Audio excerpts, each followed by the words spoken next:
Hello, welcome back to the JCPod. I'm your host, Jaden Chandler Parnell, and I'll start off by apologizing, man. Planned to have a whole draft episode come out Thursday. I was very excited for it, had everything set up, and we got our ducks cleaned. I did not expect that at all, so I want to apologize for that. So due to the fact that we got our ducks cleaned, I wasn't able to do an episode Thursday because I had a busy day. The only time I had to record was in the morning, and the dude was here literally up until the time I left. And then Saturday, honestly, I just wasn't able to squeeze it in. Saturday, I wasn't able to squeeze it in like I thought I'd be able to, and get it properly done. So I'm just like, you know what, screw it. We'll just take this, I guess, like week off on. I didn't want to, but I just like due to timing and everything, I'm like, screw it. So we're trying to get back on track this week. So today, obviously, NFL news. That's the usual when it comes to this. We'll probably just do some NFL news, then just kind of talk about what's going around the sports world real quick, and then potentially this Thursday, I'll do the draft thing instead, because since the draft is next week, I believe. But it's great to think about. I just talked about it like 2 or 3 weeks ago about how far away the draft is, and now all of a sudden it's right around the corner right there. Without any further ado, let's hop right in. To start out, Lamar's situation still isn't solved. Still not signed to a team, so I don't know what's going on with him. Apparently, there's a rumor coming out now that he was offered $200 million guaranteed and declined it. I don't know how true that is, but that's just been coming out now. So it makes me really, truly wonder what's going on with his whole situation. Because, I know he has no agent and everything, but now this is starting to get a little interesting. If he turned down $200, I mean, that's a lot of money to turn down. Especially if it's guaranteed, but rumor has it was 3 years, too, which I guess he wanted more years, maybe. I don't know. I don't know how true that report was. We'll have to see, because, I found that very interesting. But, so basically we still have no result for that, so we're just going to keep on that. NBA playoffs are going on. I'll touch on that a little bit towards the end. That's something I'll be touching on. And some interesting series so far. Like, for example, the Kings are up 2-0 already on the Warriors. Warriors are, I don't think anybody expected the Kings to be up 2-0. I think a lot of people potentially saw a 1-1 split at worst, but that's something we'll be touching on here in a bit because that is shocking. To start off right away, this kind of got done yesterday officially. The Eagles signed Hurts to a mammoth 5-year extension that's worth up to $255 million. When it comes to the guarantees, I'm not sure exactly. I think 179 in guarantees and no trade clause. The quarterback reportedly gets $110 million fully guaranteed at signing, which comes to the third highest figure in NFL history. Much needed signing for the Eagles, I think.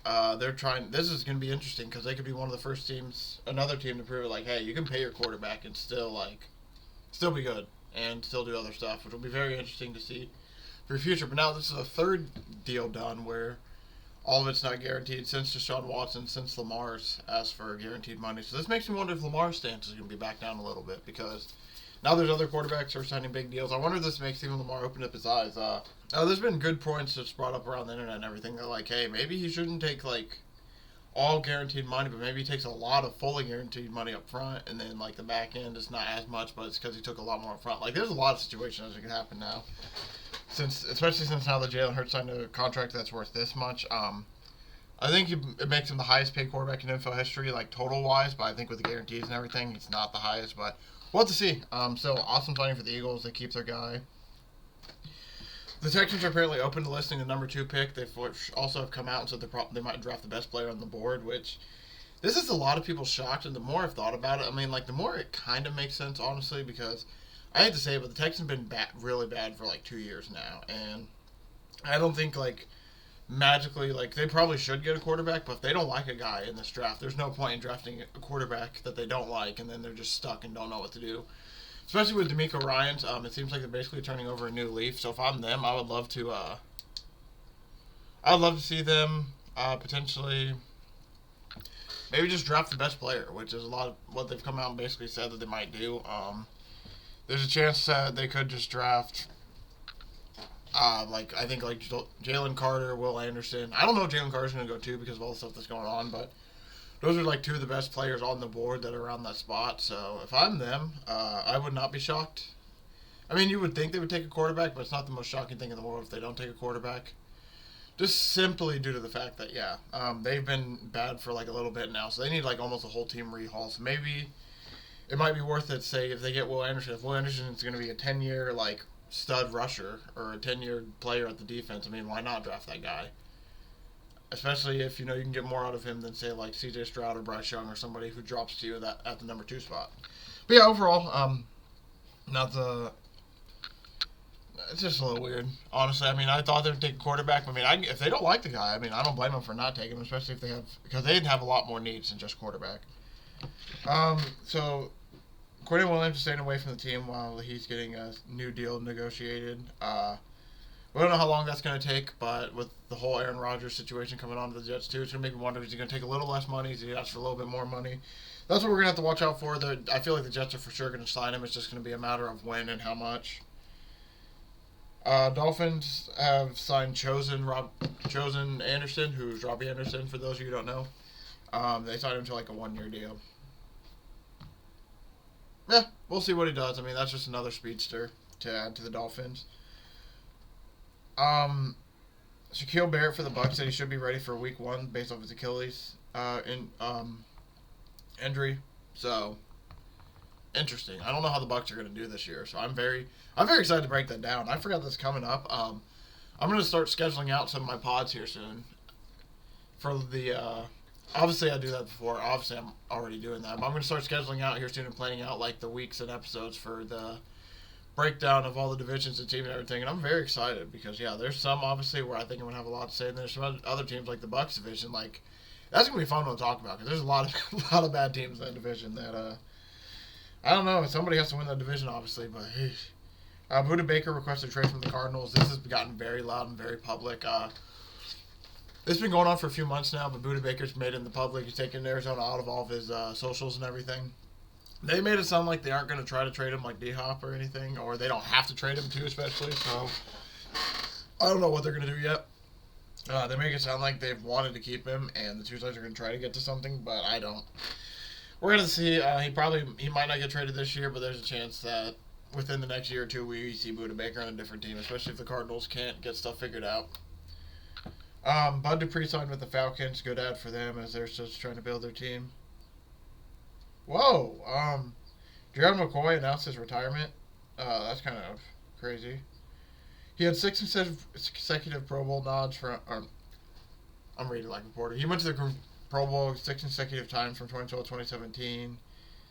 And then he also earned 2 second-team All-Pros. Awesome career for him, honestly. I kind of forgot that he was still kind of like around and everything. Just seeing him retire is just like, oh man, there's another guy that I kind of grew up watching that's gone. Obviously, it's a little different because he didn't play. He played like as I was like a little older and everything, but he was in that era of NFL where I would say personally for me I watched NFL obviously, but like I didn't start watching every single season till about like 2014 is about where I sat down every Sunday and I watched every single NFL football game. About then is when I started doing that, so yeah, it's just getting to the point now where a lot of those guys that I watched, that I actually have been sitting down and like watching every year now are starting to get old and retire and everything. It's just crazy. Just how sports happen and everything. It's how it goes, but man, still just crazy. But yeah, so congrats to Gerald McCoy on an awesome career. Truly, congrats, man. Obviously, I'm assuming he won't see this, but still, really cool. Really cool dude got to play in the NFL for 10 years. I'm sure he's very happy with how it went. Odell said Lamar didn't promise him anything, but he'll think he'll be a Raven, which I don't think surprises anybody if they signed Odell. Apparently, Lamar asked for Odell and OBJ. Or, shoot, they're the same person. He asked for OBJ and DeAndre Hopkins, but the Ravens only told him they could get one. So we'll see. Like I said earlier, I said this in last week's episode, I think Lamar probably comes back at this point. There's no guarantee, and I'm not saying he comes back for multiple years. I mean, there's a chance he comes back just for this one last year, plays on the franchise tag to get the money, and then next year he's a free agent. There's a very real chance of that happening because they signed OBJ to I think like a 2 or 3 year deal, but they're all voidable, so it's basically a 1 year deal, which makes me wonder, like, is Lamar going to come back now the question is, I think, does Lamar come back for the long term, or does he come back for the short term? That's the real kind of question right now that everyone's trying to figure out, I feel like.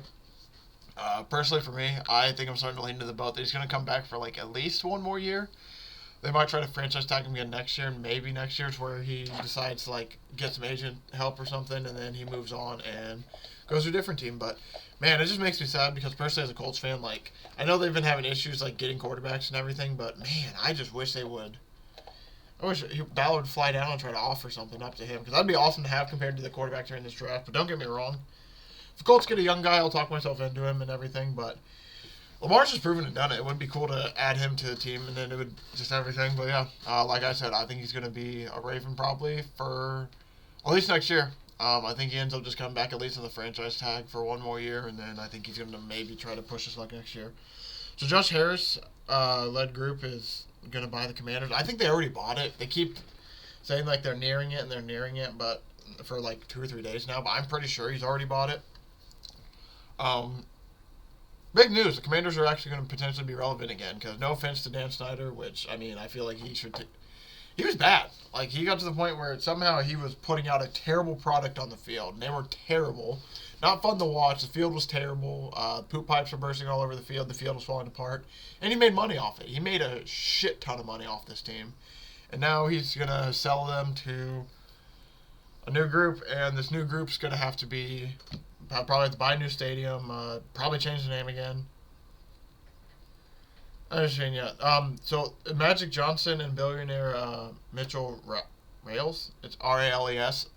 Rales. One of the. I don't want to butcher the names. I'm not gonna say it, but those are the three main people that are in it. Magic came out on TV and basically was asking for them to take. He was basically asking for Dan Snyder to let them buy the Commanders, and it looks like they might be able to because.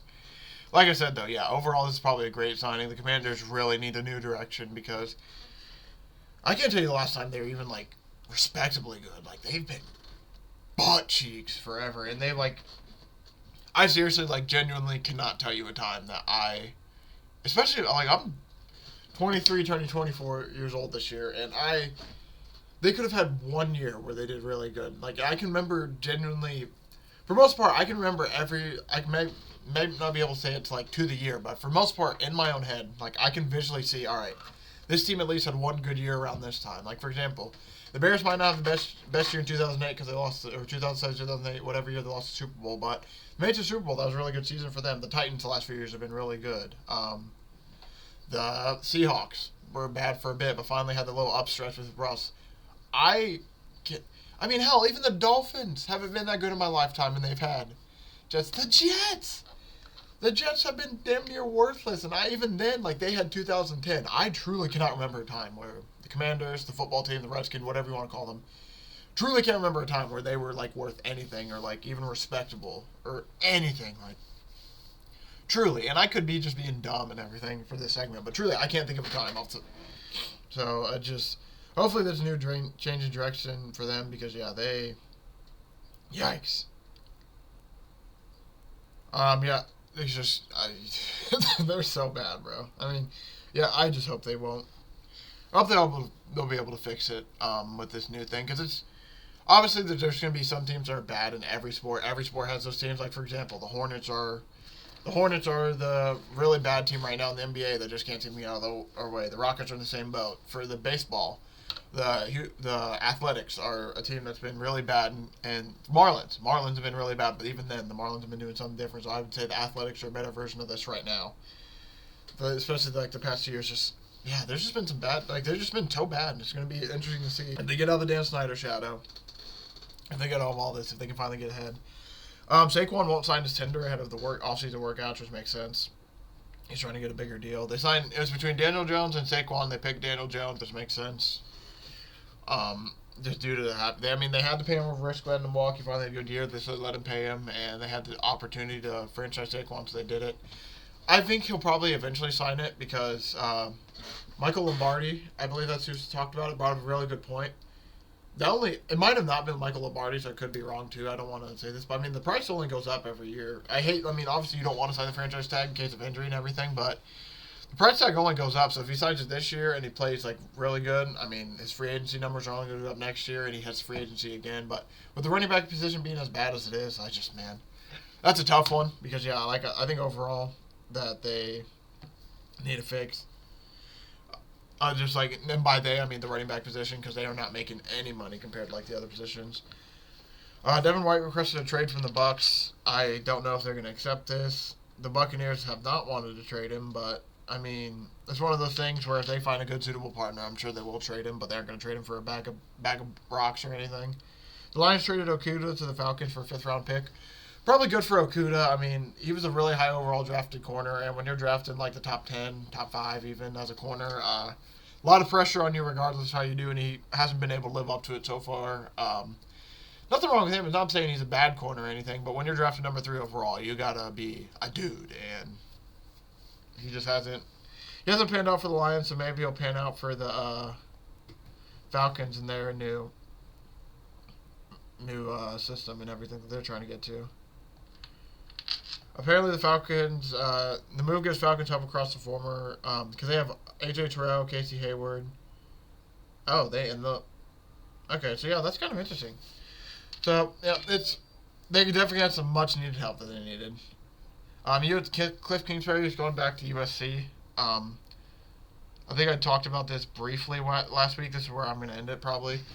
And I lied. I remember I talked about that. We aren't going to talk about that. Yeah, so basically he's just going back to USC, and he's going to be a QB's coach and help out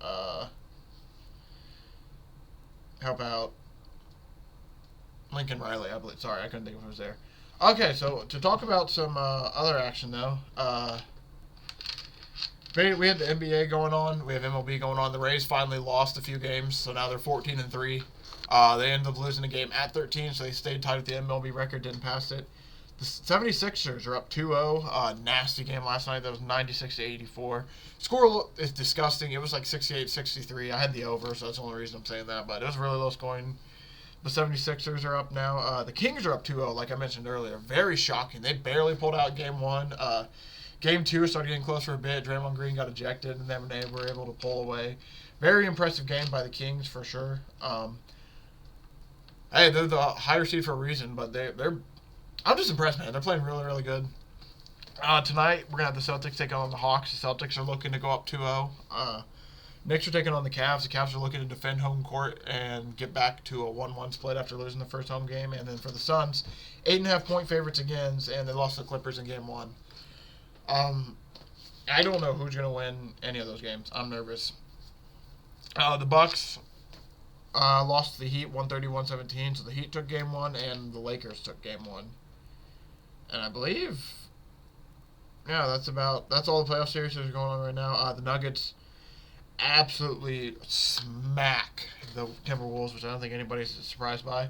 So that about does it for the NBA. That's what you're looking at. Injury-wise, Giannis is out. He should be coming back. We'll see. Tyler Hero, broken hand, probably gone for the rest of the playoffs.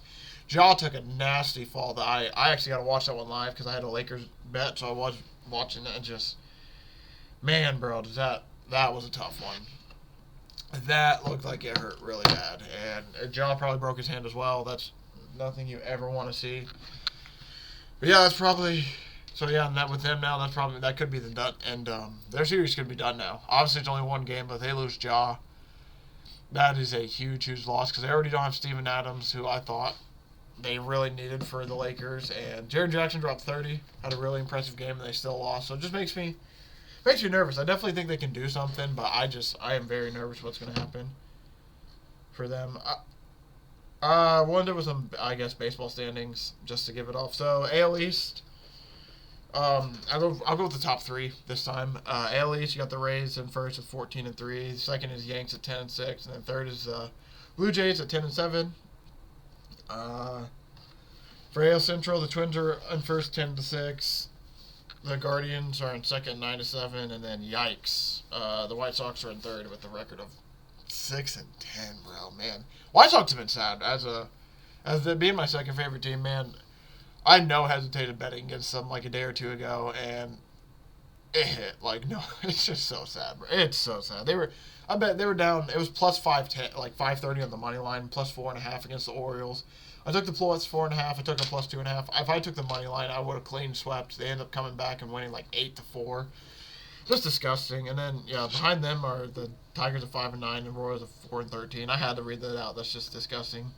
Those are the second, third, and I think fifth worst teams in the American League. The Athletics are number 1 at 3-14, playing awful. But in their division, the Rangers are in first at 10-6, Angels 8-8 are second, and Astros are third at 8-9.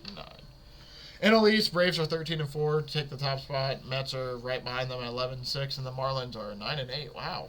Phillies are 6-10. That's a pretty scary thing for them. They should be a lot better than that. Cardinals being last in their division, that's in the Central, that's really shocking. They're 7-10 in last. Brewers are first at 12-5. Cubs second, 9-6, and then Pirates are 10-7 at third. And then the Reds are 7-9 ahead of the Cardinals. Yeah, Cardinals have had a really, really slow start to the season. That's shocking. And then to end it with the NL West, we got the Diamondbacks. Yes, those Diamondbacks are leading the division of the NL West with the record 10-7. Dodgers are up 8-9, or have a record of 8-9 for second place, and third place is Padres 8-10. Man, that is some crazy. Like, just hearing some of those standing fans, crazy how the baseball season's already started out. You can tell it's a different season. Cubs have been playing really well. They've been very impressive as of late too. They're a lot better. The Dodgers are not the same Dodgers as before. Same with the Astros. The Astros don't seem like they're the same team as before either, and that could be scary. Yeah, overall, that's probably where I'll end stuff for today. A lot of big news in the NFL. Like I said, huge signing for Jalen Hurts. The draft is getting a lot closer, which means we're going to have a lot more trades and everything, especially after the draft. After the draft is done and you're trading next year's picks, a lot more teams are willing to do trades. So I think we're going to see a lot of trades upcoming here in the next 2 or 3 weeks, which will be very exciting to cover. I'm definitely looking forward to it. Definitely looking forward to this NFL season, slowly just ramping up and keep going. Just, man, personally for me, too, this is the first draft I think I've been excited for in a while. I'm going to get a quarterback. This isn't. We may not even draft one. We still could get Lamar. I doubt it, though. But at this point, I'm assuming we're going to get a quarterback. So, yeah, I'm going to tune into the draft for the first time in a while. Because since the first time, I think, since like Andrew Luck, this person we get is probably going to be the Colts' main piece for a few years, especially after all the issues we've had with quarterback this last, 3, 4 to 5 years? Yeah, I think that it's been a struggle, man. That's the easiest way to put it. So I'm very interested to see the Colts draft that quarterback. Because, yeah, he's more looks like it the more is Will Levis. So I just got to be prepared and everything. But thank you, everybody, for watching. Thanks for tuning in. Thursday, like I said, I'll try to do the Stroud or Young at number 1 thing. And I'll probably go over some other sports that are going on, recover the NBA, talk about the storylines in that again, and then pretty much, yeah, it's probably just do what we normally do on Thursdays and just talk about the sports that are going on and break down some other stuff that's happening. So just thanks everybody again for watching. Again, I want to apologize for only having 1 last week. I really wanted to have 2. I just didn't have. I hate to say I didn't have the time. So hopefully this week we can do it. I want to eventually get this show to 3 episodes a week. I'm thinking like Tuesday, Wednesday, Thursday, give 3 episodes right in the middle of the week, but I just don't really have I haven't had the time fully yet to do that, and I just when I do that, I want to plan some stuff out. I'm hoping, but maybe by the time NFL season rolls around, do like a probably like a Tuesday episode breakdown, a Wednesday so Tuesday game breakdown, Wednesday storyline episode, and then Thursday be like my picks episode. That's what I'm kind of thinking of. We'll have to see though. Obviously, that's still way far away, but thanks again for everybody for watching, and thank you for tuning in. I'll see everybody back on Thursday.